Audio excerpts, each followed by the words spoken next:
Welcome to GK और collection.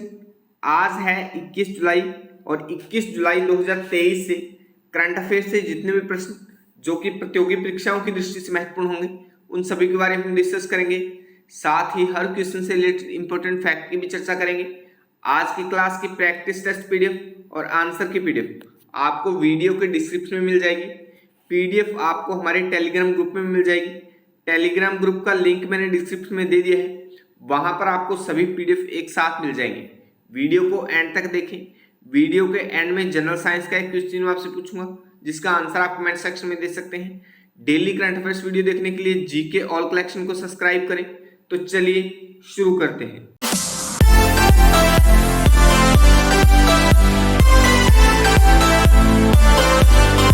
हाल ही में RBI ने किस कोऑपरेटिव बैंक का लाइसेंस रद्द किया है? तो अभी उत्तर प्रदेश के एक bank United India cooperative bank का लाइसेंस रद्द किया है आरबीआई ने। तो बी ऑप्शन इसका सही हो जाएगा। चलिए इसके बारे में और जान लेते हैं। रिजर्व बैंक ऑफ इंडिया यानी आरबीआई ने उत्तर प्रदेश के एक bank United India cooperative bank का लाइसेंस रद्द किया है।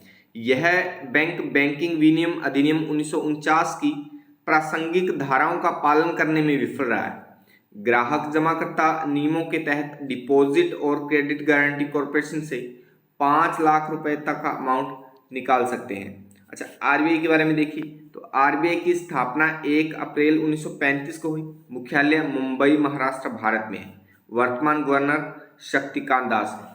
तो आरबीआई के बारे में इतनी सी सामान्य जानकारी आप ध्यान में रखिए और इस प्रश्न से भी। चलिए नेक्स्ट है, भारतीय तटरक्षक बल के 25वें महानिदेशक के रूप में किसे नियुक्त किया गया है? तो अभी राकेश पाल को भारतीय तटरक्षक बल के 25वें महानिदेशक के रूप में नियुक्त किया गया है। तो डी ऑप्शन इसका सही हो जाएगा। चलिए इसके बारे में और जान लेते हैं। रक्षा मंत्रालय ने भारतीय नौसेना अकादमी के पूर्व छात्र राकेश पाल को भारतीय तटरक्षक बल के 25वें महानिदेशक के तौर पर नियुक्त किया है। राकेश जनवरी 1989 में भारतीय तटरक्षक बल में शामिल हुए थे। गौरतलब है कि राकेश को फरवरी 2023 में भारतीय तटरक्षक बल के महानिदेशक पद का अतिरिक्त प्रभार दिया गया था। भारतीय तटरक्षक बल की स्थापना 1 फरवरी 1977 को की गई थी। तो इस प्रश्न से भी इतनी सी सामान्य सी जानकारी आप ध्यान में रखिए। नेक्स्ट है, राष्ट्रीय जंक फूड दिवस प्रतिवर्ष कब मनाया जाता है? तो हर साल 21 जुलाई को राष्ट्रीय जंक फूड दिवस मनाया जाता है। सी ऑप्शन इसका सही हो जाएगा। चलिए इस दिवस के बारे में और जान लेते हैं। अंतर्राष्ट्रीय जंक फूड दिवस प्रतिवर्ष 21 जुलाई को मनाया जाता है। यह विभिन्न प्रकार के अस्वास्थ्यकर और स्वादिष्ट जंक फूड खाने और उनका आनंद लेने के लिए समर्पित दिन है। जंक फूड शब्द का इस्तेमाल 1972 में किया गया था। अच्छा, जंक फूड का अर्थ क्या होता है? तो ऐसा भोजन जिसमें कैलोरी अधिक हो लेकिन पोषण सामग्री कम हो, तो वो फूड कैसा होगा? तो वो जंक फूड या वैसा भोजन जंक फूड होगा। तो इस दिवस के बारे में इतनी सी सामान्य सी जानकारी आप ध्यान में रखिए। अच्छा, जुलाई महीने में अब तक हमने जितने भी दिन बनाए हैं तो उनको एक बार फिर से देखिए।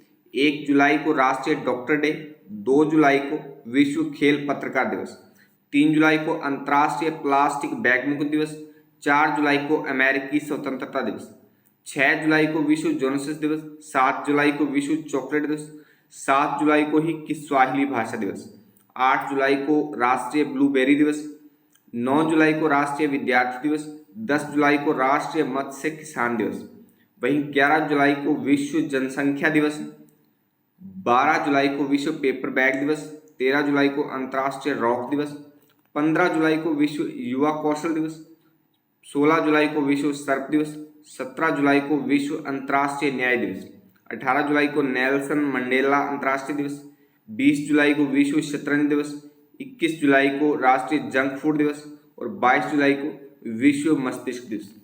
तो अब तक हमने इतने दिनों की बात की है। आज एक बार फिर से हमने सभी दिनों को एक साथ रिपीट कर लिया है। जैसे जैसे हम आगे दिनों को पढ़ते चलेंगे वैसे वैसे हम पीछे के दिनों को साथ ही रिपीट करते चलेंगे। अच्छा, अगर ये क्लास आपके लिए हेल्पफुल है, आप इस क्लास से कुछ सीख रहे हो, तो वीडियो को लाइक कमेंट करके शेयर जरूर कर दिया करो। आपके एक लाइक और कमेंट से मुझे मोटिवेशन मिलता है और मैं हर रोज एक नई एनर्जी के साथ आपके लिए अच्छे से अच्छा कंटेंट बना पाता हूँ। चलिए नेक्स्ट है, हाल ही में किस केंद्रीय मंत्री ने ग्लोबल फूड रेगुलेटर समिट 2023 का उद्घाटन किया है? तो अभी स्वास्थ्य मंत्री मनसुख मंडाविया ने, केंद्रीय स्वास्थ्य मंत्री है मनसुख मंडाविया, तो उन्होंने ग्लोबल फूड रेगुलेटर्स समिट 2023 का उद्घाटन किया है। तो सी ऑप्शन इसका सही हो जाएगा। चलिए इसके बारे में और जान लेते हैं। केंद्रीय स्वास्थ्य मंत्री मनसुख मंडाविया ने नई दिल्ली में ग्लोबल फूड रेगुलेटर समिट 2023 का उद्घाटन किया है। इस अवसर पर उन्होंने खाद्य सुरक्षा के लिए एक वैश्विक मंच बनाने का आह्वान किया है। इस 2 दिवसीय सम्मेलन में केंद्रीय मंत्री नरेंद्र सिंह तोमर ने भी भाग लिया। इस शिखर सम्मेलन का आयोजन भारतीय खाद्य सुरक्षा एवं मानक प्राधिकरण द्वारा किया जा रहा है। तो इस प्रश्न से आप इतनी सी जानकारी ध्यान में रखिए। अच्छा, इसमें हमने भारतीय खाद्य सुरक्षा एवं मानक प्राधिकरण की बात की है, तो ये महत्वपूर्ण है। FSSI शॉर्ट में लिखते हैं, FSSI। तो चलो इसके बारे में थोड़ा और विस्तार से जान लेते हैं। FSSI की full form food safety and standard authority of India. Logo आप देख पा रहे हैं हिंदी में, भारतीय खाद्य सुरक्षा एवं मानक प्राधिकरण। इसकी स्थापना अगस्त 2011 में हुई थी। अधिकार क्षेत्र भारत है, मुख्यालय नई दिल्ली में है और वर्तमान CEO अरुण सिंगल है। तो FSSI के बारे में इतनी सी सामान्य सी जानकारी आप ध्यान में रखिए। चलिए नेक्स्ट है, SBI कैपिटल मार्केट्स लिमिटेड के नए MD और CEO के रूप में किसे चुना गया है? तो अभी अजय कुमार सिन्हा को SBI कैपिटल मार्केट्स लिमिटेड यानी SBI कैप्स के रूप में MD और CEO के रूप में चुना गया है। तो B ऑप्शन इसका सही हो जाएगा। चलिए इसके बारे में और जान लेते हैं। अजय कुमार सिन्हा को SBI कैपिटल मार्केट्स का प्रबंधक निदेशक और मुख्य कार्यकारी अधिकारी नियुक्त किया गया है। SBI कैपिटल मार्केट्स लिमिटेड भारतीय स्टेट बैंक की पूर्ण स्वामित्व वाली सहायक और निवेश बैंकिंग कंपनी है। सिन्हा ने अमिताभ चटर्जी का स्थान लिया है। तो इस प्रश्न से भी इतनी सी सामान्य सी जानकारी आप ध्यान में रखिए। नेक्स्ट है, हाल ही में किसे रेलवे सुरक्षा बल के महानिदेशक के रूप में नियुक्त किया गया है? तो अभी IPS मनोज यादव को रेलवे सुरक्षा बल के महानिदेशक के रूप में नियुक्त किया गया है। तो A ऑप्शन इसका सही हो जाएगा। चलिए इसके बारे में और जान लेते हैं। हरियाणा के पूर्व DGP मनोज यादव को केंद्र में सबसे बड़ी जिम्मेदारी मिली है। उन्हें रेलवे सुरक्षा बल यानी RPF के महानिदेशक के पद पर नियुक्त किया गया है। केंद्रीय नियुक्ति कमेटी ने रेलवे बोर्ड के प्रस्ताव को मंजूरी दी है। मनोज यादव अब अपनी सेवानिवृत्ति के दिन यानी 31 जुलाई 2025 तक इसी पद पर सेवाएं देंगे। वर्तमान में पश्चिम बंगाल के कैडर के IPS अधिकारी संजय चंदर रेलवे सुरक्षा बल के महानिदेशक हैं, जो 31 जुलाई को सेवानिवृत्त हो जाएंगे। तो इस प्रश्न से इतनी सी जानकारी आप ध्यान में रखिए। नेक्स्ट है, हाल ही में गृह लक्ष्मी योजना किस राज्य ने शुरू की है? तो अभी कर्नाटक ने गृह लक्ष्मी योजना शुरू की है। तो B ऑप्शन इसका सही हो जाएगा। चलिए इस योजना के बारे में और जान लेते हैं। गृह लक्ष्मी योजना के लिए पंजीकरण 19 जुलाई 2023 से शुरू हो गए हैं। यह योजना घर की महिला मुखियों को वित्तीय सहायता प्रदान करने के लिए कर्नाटक सरकार द्वारा शुरू की गई एक प्रभावी योजना है। गृह लक्ष्मी योजना के लाभार्थी बिना किसी बिचौलिए के प्रलोभन में आए मुफ्त में पंजीकरण करा सकते हैं। तो इस प्रश्न से भी इतनी सी जानकारी आप ध्यान में रखिए। अच्छा, कर्नाटक के बारे में देखिए। तो कर्नाटक की लोकेशन आप भारत के मानचित्र में यहाँ पर देख पा रहे हैं। कर्नाटक का गठन 1 नवंबर 1956 को हुआ। राजधानी बेंगलुरु है। कर्नाटक में 31 जिले हैं। सबसे बड़ा शहर कर्नाटक का बेंगलुरु है। कर्नाटक के राज्यपाल यानी गवर्नर थावरचंद गहलोत हैं। मुख्यमंत्री CM सिद्धारमैया हैं। उप मुख्यमंत्री DK शिवकुमार हैं। विधानमंडल द्विसदनीय है। विधान परिषद सीटें 75 हैं। विधानसभा में 224 सीटें हैं। राज्यसभा में 12 सीटें हैं और लोकसभा में 28 सीटें हैं। तो कर्नाटक के बारे में भी इतनी सी सामान्य सी जानकारी आप ध्यान में रखें। भारत के जब भी किसी राज्य की कोई भी बात आती है तो हम मानचित्र के साथ इतनी सी सामान्य सी जानकारी जरूर पढ़ते हैं, हमेशा ही पढ़ते रहेंगे। तो इस पर भी आप अच्छे से फोकस किया करें। चलिए नेक्स्ट है, किस भारतीय ग्रैंड मास्टर ने हंगरी में सुपर जीएम शतरंज टूर्नामेंट जीता है? तो अभी आर प्रज्ञानानंद